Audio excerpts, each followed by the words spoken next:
I thank the Minister for Foreign Affairs and Trade of Ireland for his statement. And I now give the floor to His Excellency Yong, Minister for Foreign Affairs of the Democratic People's Republic of Korea.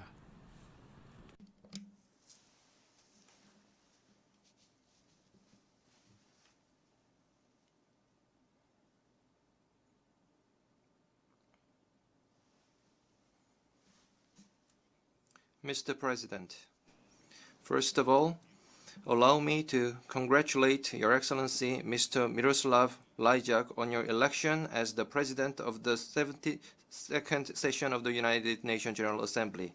I look forward to successful outcome of the present session under your able guidance. Before going into the main points in my debate, I feel forced to make comments on the speech uttered 4 days ago by someone called the US President that rendered this sacred UN arena tainted.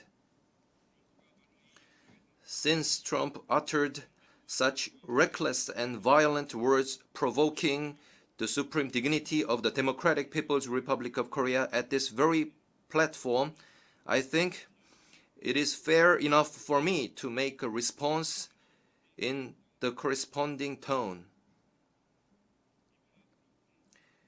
During his 8 months in power, he has turned the White House into a noisy marketing place full of crackling sounds of abacus beads, and now he has tried to turn the UN arena into a gangster's nest where money is respected and bloodshed is the order of the day. The absurd reality that a person like Trump, a mentally deranged person full of megalomania and complacence, the person who is chastised even by American people as Commander-in-Grief, Lion King, President Evil, is holding the seat of the US President, and the dangerous reality that the gambler who grew old using threats, frauds, and all other schemes to acquire a patch of land holds the nuclear button. These are what constitute the gravest threat to the international peace and security today. Due to his lacking of basic common knowledge and proper sentiment, he tried to insult the supreme dignity of my country by referring it to a rocket.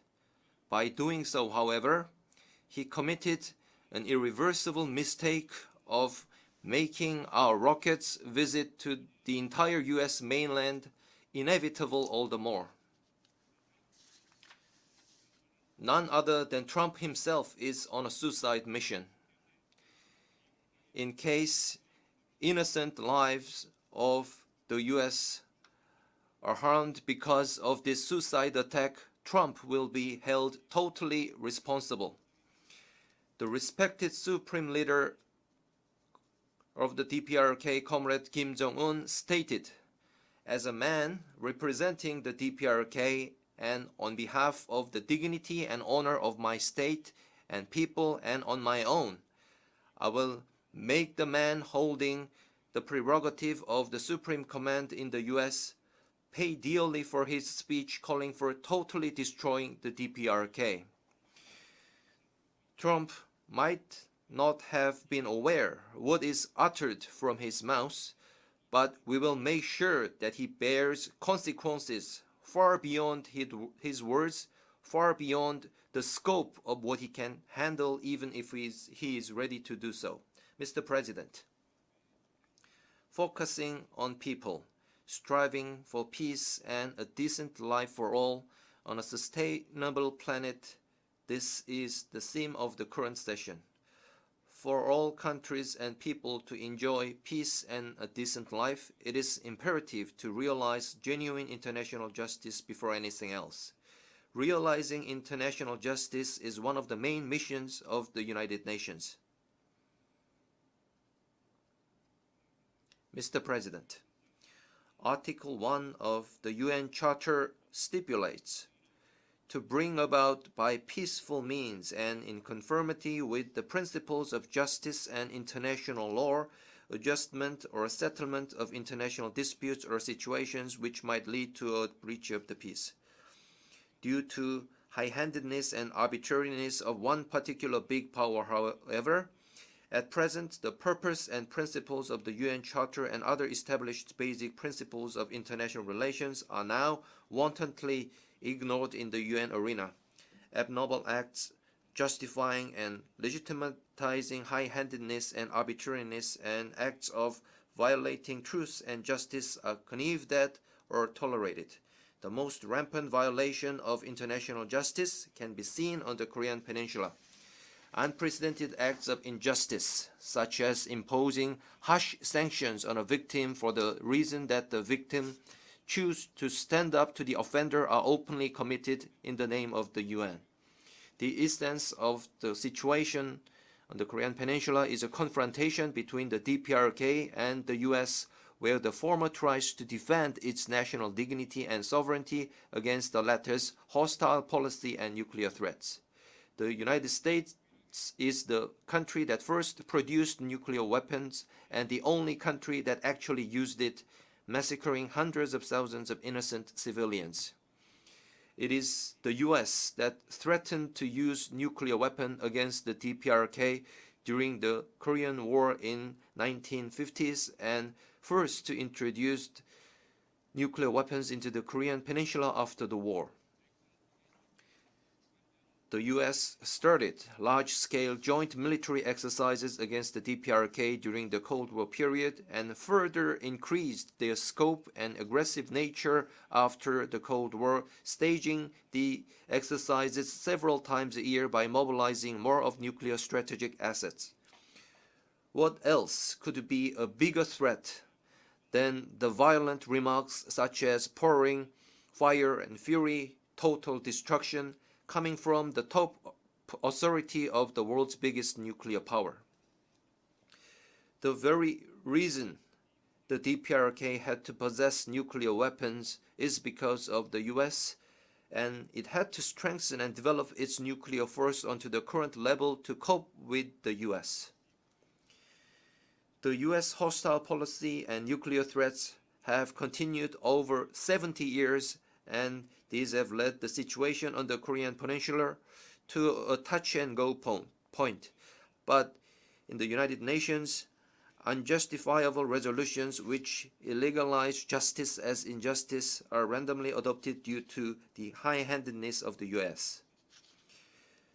The respected Supreme Leader, Comrade Kim Jong-un, chairman of the State Affairs Commission of the DPRK, said, "International justice is never achieved by itself. It can only be achieved when the anti-imperialist independent countries are strong enough. Unless true international justice is realized, the only valid philosophical principle is that force must be dealt with force and nuclear weapons of tyranny must be dealt with nuclear hammer of justice." The possession of nuclear deterrence by the DPRK is a righteous self-defensive measure taken as an ultimate option pursuant to this principle. Recently, the DPRK has successfully conducted ICBM mountable H-bomb test as a part of the efforts to achieve the goal of completing the state nuclear force. With this, the DPRK has entered a phase of completing the state nuclear force in accordance with its line of simultaneous development of the economy and the nuclear force. Our national nuclear force is, to all intents and purposes, a war deterrent for putting an end to nuclear threat of the US and for preventing its military invasion. And our ultimate goal is to establish the balance of power with the US.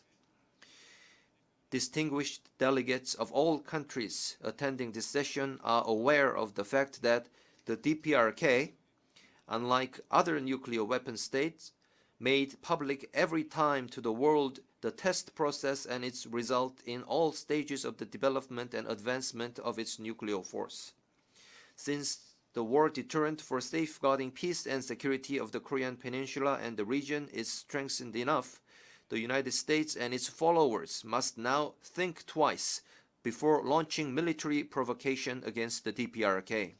Although they talk about fire and fury, total destruction and whatever, every time they have to add various conditions such as hopefully this will not be necessary, that is not our first option, and so on. Accordingly, we are convinced that peace and security of the Northeast Asia and the region as a whole have been as much consolidated.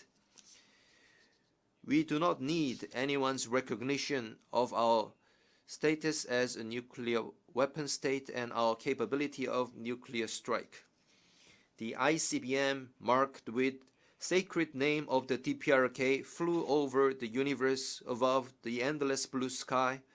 The warhead of our rocket left its trace on the blue waves of the Pacific Ocean, and the tremendous explosion and vibration of the hydrogen bomb were recorded by this planet.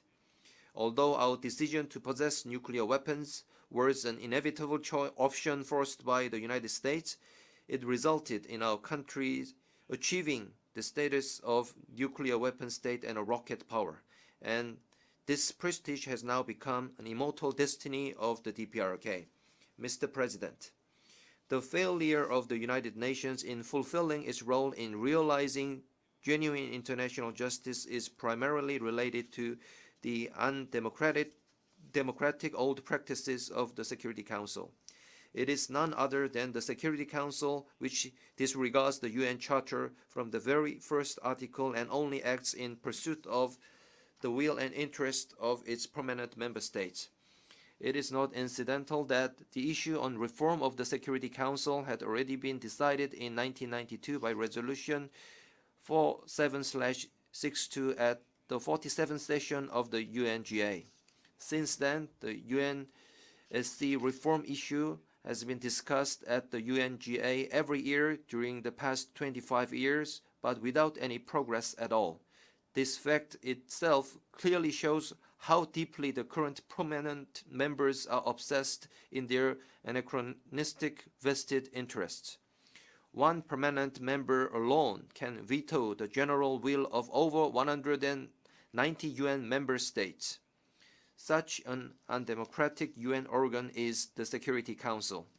At this forum, I would like to once again remind all the distinguished delegates of the unjust and unfair nature of the resolutions adopted by the Security Council against the DPRK. First, the Security Council fabricated illegal and double-standard resolutions which only prohibit the satellite launch of the DPRK in violation of the international law prescribing peaceful use of outer space as a sovereign right of every state, and without taking any issue with all other satellite launching countries.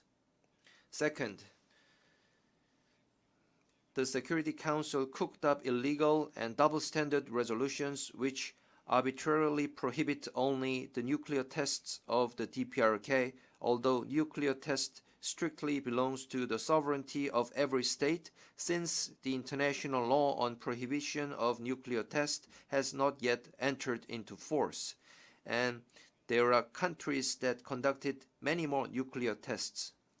Third, the Security Council condemned the development of nuclear weapons by the DPRK as a threat to international peace and security, and on that basis fabricated illegal and double-standard resolutions in contravention of Article 51 of the UN Charter, which recognizes the right to self-defense of every state, and without calling into question the other countries that kept on developing latest nuclear weapons of various kinds.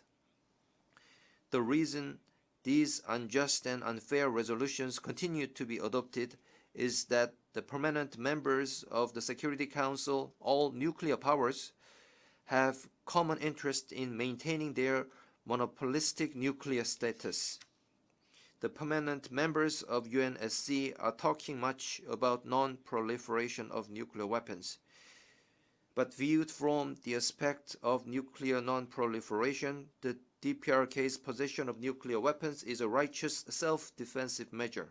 Actually, the international agreement on nuclear non-proliferation was possible because the nuclear weapon states had made the promise not to threaten non-nuclear weapon states with the nuclear weapons.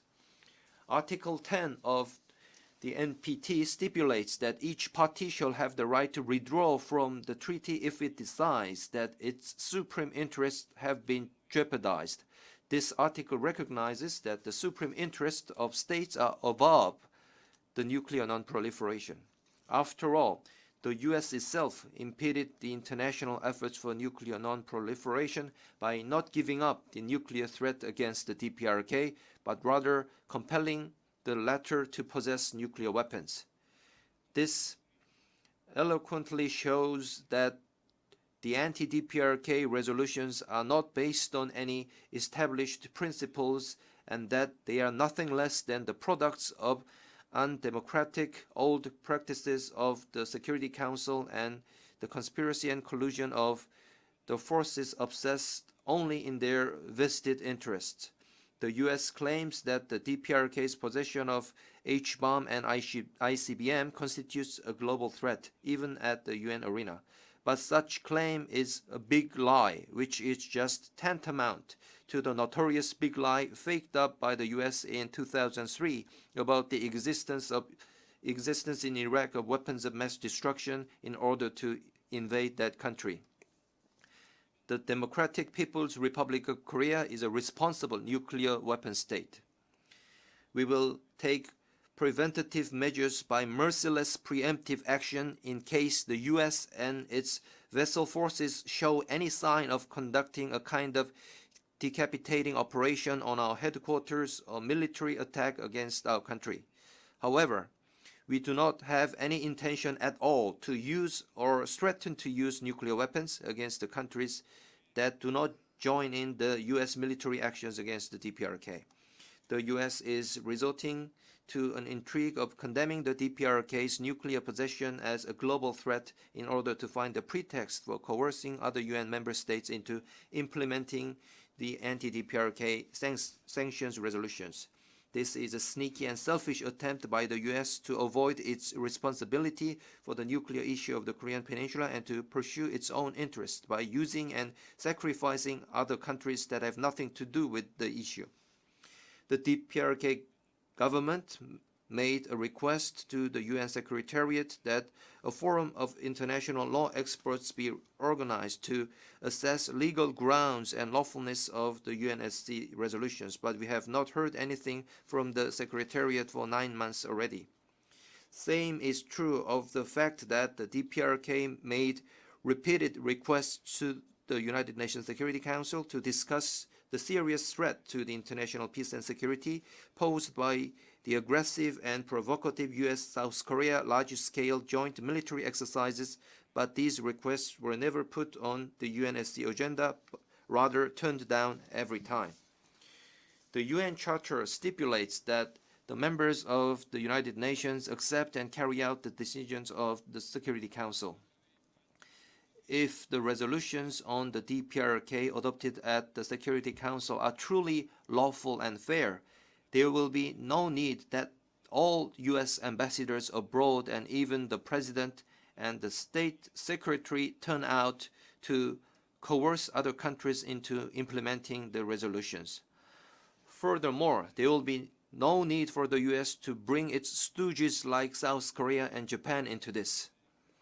The UN member states should not yield in to pressure of an individual big power in dealing with the UNSC resolutions, but make an independent judgment on lawfulness, impartiality, and morality of the resolutions and contribute to promoting reform of the UNSC by further raising their voices against high-handedness and arbitrariness. Mr. President, the US had put sanctions against our country from the very first day of its foundation, and the over 70-year-long history of the DPRK can be said, in a sense, a history of struggle persevering along the road of self-development under the harshest sanctions in the world. Through such a prolonged and arduous struggle, now we are finally only a few steps away from the final gate of completion of the state nuclear force. It is only a forlorn hope to consider any chance that the DPRK would be shaken an inch or change its stance due to the harshest sanctions by the hostile forces.